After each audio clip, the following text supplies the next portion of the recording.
This is Lauren Anderson, contributor to Great Black Speakers, and today I am here speaking with Deidre Mathis, world traveler, budget travel expert, and author. Deidre, welcome. Thank you. Thank you for having me.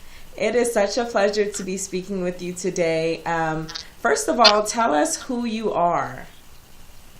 Well, I am Deidre. I'm an avid traveler. I just published my first book last year, Wanderlust for the Young Broke Professional, a book that motivates and encourages people to get out there and see the world and expand their, eyes beyond their own backyard. So I'm just very excited about encouraging people to study abroad, travel abroad, live abroad, anything international. We live in such a global world, and unfortunately, people just don't realize that. And, they're missing out on a lot by not experiencing it. So hopefully, through all the work that I do, I can help encourage people to go, do just that, see the world, become more informed. And what is it that you do on as far as your life path or your career path? Tell us about your work. Okay, so recently I was working full-time for a study abroad company. So what I was doing was recruiting college students to go study abroad. And that was an amazing experience, but I decided it was time for me to focus 100% on what I really wanted to do, which is open my own hostel. So hostels are a budget accommodation for people who are traveling either solo or in small groups. It's a great way to meet other people if you're traveling along. It's a great way to save money while you're traveling. They're extremely popular in Europe and Asia, and there are even a few here in the United States, but they're just not so popular. So hopefully, with me opening my hostel, I can help get the word out about hosteling because it's such an amazing experience. That's awesome. So where are you looking to open the hostel at? So I currently live in Houston, Texas. So I want to do one here, and then I would love to do one in South Africa. Oh, wow. Okay. So what kind of steps are involved with that kind of planning as far as, the capital?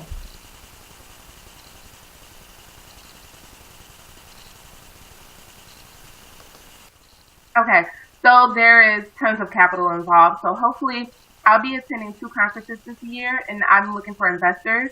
So that's going to really help. And then 100% of all my book sales go toward my hostel fund. So there's a lot of capital involved. So I'm hoping that by the end of the year, that can all be attained. Awesome. Well, definitely wish you the best of luck with that in regard to obtaining investors too.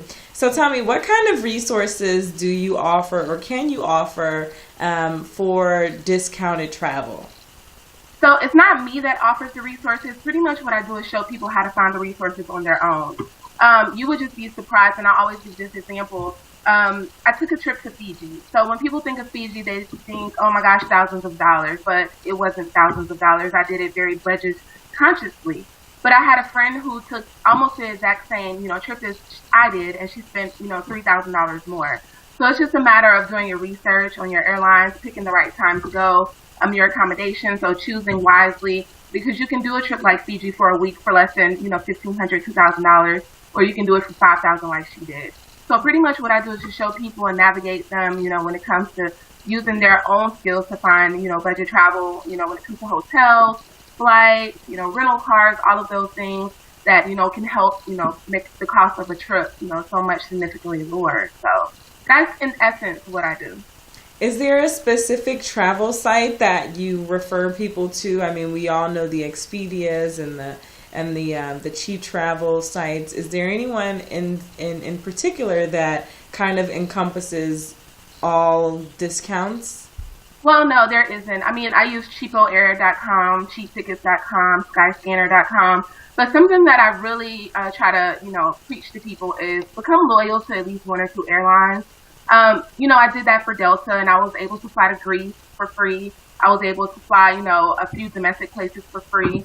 And so I just think it's very important if you're a person who's going to be taking 1 trip per year or 10 trips per year, you need to choose the airline that you love, stay loyal to that airline, gain as many points as possible, and then cash it in for free flights. So that's the first thing I encourage people to do. And then you can use the websites like Cheapo Air, Cheap Tickets, Expedia. Those are all wonderful. Okay. And so tell us about Young, Broke, and Professional in regard to your book. What is the goal of that book?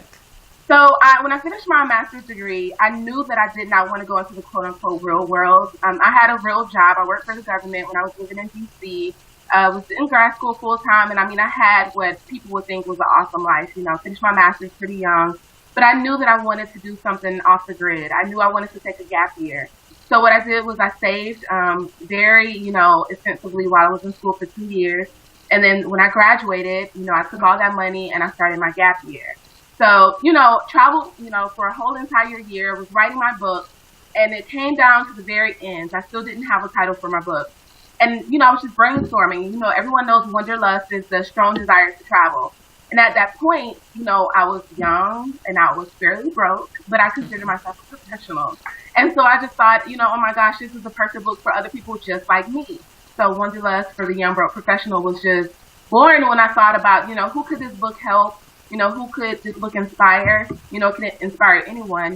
Any of those three labels. So amazing. And where can we find your book?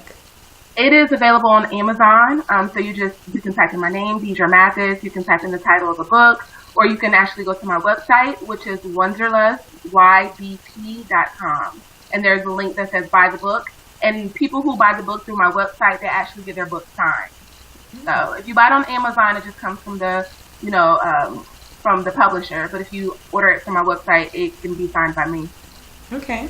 And do you have any social media where we can follow you via Facebook, Twitter, Instagram, any of that? Sure. So my Twitter is going to be wanderlust_YBP. So that's my Twitter. Instagram is going to be Deidre Worldwide, all one word. So Deidre Worldwide. And then Facebook is just my name, Deidre Mathis. Okay. I'm sure you'll have an increase in following. I mean, travel information is like popular knowledge. People want to know how to travel cheaper, especially with the emergence of like the B&B, is it called? That travel site where you hear people going to different countries for like $10. I mean, it's just amazing the kind of deals that you guys find. I think it's great information. So. Tell me, what inspired you? I mean, I know you were young, you were broke, you were professional. What inspired you to want to travel the world? Because most people, they graduate, they get that degree, they get that job, and they're there, and that's it. And there's a trip once a year, and so what inspired you to go beyond that? I just knew that could not be my life. I studied abroad when I was in undergrad. It was the first time I had ever left the country. I was a sophomore in undergrad at Florida A&M. And they had a trip for Spanish students or people who were in Spanish class to take a trip to the Dominican Republic. I was born and raised in Florida, so, the Dominican Republic wasn't too far. The trip was very, well priced. And so I just said, let's go for it. Let's just go and see what it's all about. Got my passport, and I was off to the Dominican Republic. And I tell people that is when I got the travel bug. You hear this thing called travel bug, and some people may not believe it, but it's 100% real. I went there and just to experience a different culture, the different food, the different language, just to be in another place. I was in Florida my entire life. So to be in this entirely different country, it just really opened my eyes. So I got back to campus and I knew that couldn't be my last time going abroad. And I was really, really interested in studying Spanish. So I looked at some programs and I saw a program in Costa Rica. So when I finished undergrad, I actually moved to Costa Rica for about 2.5 months. So at that point, it just really started all the drive and the initiative and the burn and the desire in me to, take any experience I could that would give me international experience, but also, give me experience that would help boost my resume. And so that's just where it started. I studied abroad twice in grad school, and then I left to go teach English in South Korea. I just literally took advantage of all opportunities that I could. So by the time I was in grad school, I knew that I wanted a life, of living my passion. And my passion is, international exposure and just helping people be exposed to new cultures and new people. I just knew that was how I needed to live my life. And I've been doing it for the past 3.5 years. So something's going right. Well, good for you. And that is such a great inspiration. I'm sure it will be inspiring to other people. I know that you are on the trail for public speaking and trying to get out there more. So I think your message is great. How do you think traveling has broadened your perspective as a Black woman? Okay. Well, that's a great question. You realize how great first of all, I want to speak on, traveling as an American to other countries, and you realize how blessed we are. You realize how much we have. You realize, how lucky we are, traveling to other countries where I'll never forget going to South Africa, one of the most beautiful countries I've ever visited. Cape Town is just drop dead gorgeous. But you go into these townships where families of 19, 20, and 21 people are sleeping in these small 2-bedroom houses. But they're so incredibly happy. They have very, very little, but they're so happy because they're so connected to their family and their friends. So it just makes you reevaluate life, like what's really important. Americans, we have this motto, work as many hours as possible, get the biggest house, get the biggest car, but we're the most stressed out. We don't enjoy our family and our friends. And like you said, we take the one vacation per year. I think we have our priorities all mixed up. So traveling has just given me the insight to see, what's really important to me. And that's, my relationships, my family, my friends, my happiness. But traveling as a Black woman, it is just, first of all, I tell people with brown skin need to get out more, because half of the countries that I've traveled to, I just get stared at. I get, people want to touch me. People are very inquisitive because they've never seen a Black person in real life.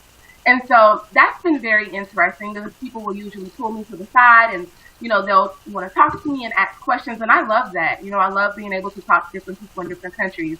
But I just think if more brown people were to get out, we could help, bash those stereotypes of, what Black people are and what we're about. And, I've had debates with people that told me, you're not from America, you're from Africa. You're not, white with blonde hair and blue eyes. You can't be American. So unfortunately, some people in these other countries, they assume that white people is what America looks like. And that's just not the case. We're such a melting pot. So, for me, it's been very great. And I just encourage other people just to get out and don't be afraid. The world is curious about us. And, the more and more we travel, we can help fill out that curiosity. Wow. So you mean it's not just America where they want to touch the Black woman's hair? Absolutely not. No, I've been in, Thailand, and people, I'm natural. So sometimes my hair is out and people will look at me and point like, what is that on her head? When I was in India, I wore my hair out for the entire summer I was there. And I just got so many people wanting to come take pictures with me and touching my hair. They were just so amazed at this thing on top of my head. Wow. That is pretty funny. But, to be expected, I guess. People from different cultures, they are very inquisitive about absolutely how we have short hair and then long hair and then finger waves and then braids, and they're so confused. And then braids. Right. That's awesome. So tell us again, where we can find you, where we can find your website. Just give us that contact information again. Sure. So Deidre Mathis. My website is wanderlustybp.com, wanderlustybp.com. You can email me at Deidre@wanderlustybp.com. Instagram is Deidre Worldwide. Twitter is Wanderlust_YBP. So you notice a trend here, Wanderlust YBP. So yes. So those are the ways people can contact me, and I'm very good at answering emails and getting back to people. So feel free to reach out. Mm-hmm. And the book is Young, Broke, and Professional. It is Wanderlust for the young, broke professional, because traveling should not just be a luxury for the rich. That's amazing. Well, I'm certainly interested in getting the book myself. And you're headed out to travel today or tomorrow? Tomorrow morning, yes. I'll be going to Amsterdam and Paris. Wow. So do you do this per week, or how often do you get out? It's not, last year I did about 11 international trips. And about maybe 8 or 9 domestic trips. This year, I think I only have about 7 international trips. Not only, but compared to last year. But I have about 7 this year. So they all, are different. This trip is my best friend and I. We take an annual best friend trip. So that's what this is. But I have other trips this year for different reasons. So, for work, for play, for a little of both. Yeah. Do you, what was my question? Do you, when you go out, how do you save the money? If you're going out, then when do you get to build the money? Okay. How does that work? So up until, December, I was working full time. And I was lucky because I had the job at the study abroad company, and I worked remote. So that job was 90% travel. So I was able to go to Abu Dhabi through that job. I was able to go to a few other places. So that helped me travel as well, but I worked from home. So it didn't matter if I was working from Belize or from Houston. It didn't matter if I was working from China or from Houston, as long as I was getting my work done. So that was a great part, about being in that career. So I just stopped that in December to focus on my hostel full time. So, and before that, I took my gap year, and before that, I was working full time and in grad school. So it's always work, stage, and then move on to the next project, work, stage, move on to the next project. Okay. And how many countries have you been to? Give us something to aspire to. So this will be my 29th country. Wow. Yeah. Wow. 29. Talk about a global perspective. You definitely are the epitome of that. Global citizen. So thank you for sharing the information that you provided with us today. And I'm certain that you'll have an increase in readers of your information, which is totally helpful for the traveler and the world traveler. So thank you, Deidre. It's been a pleasure. Yeah. Bye.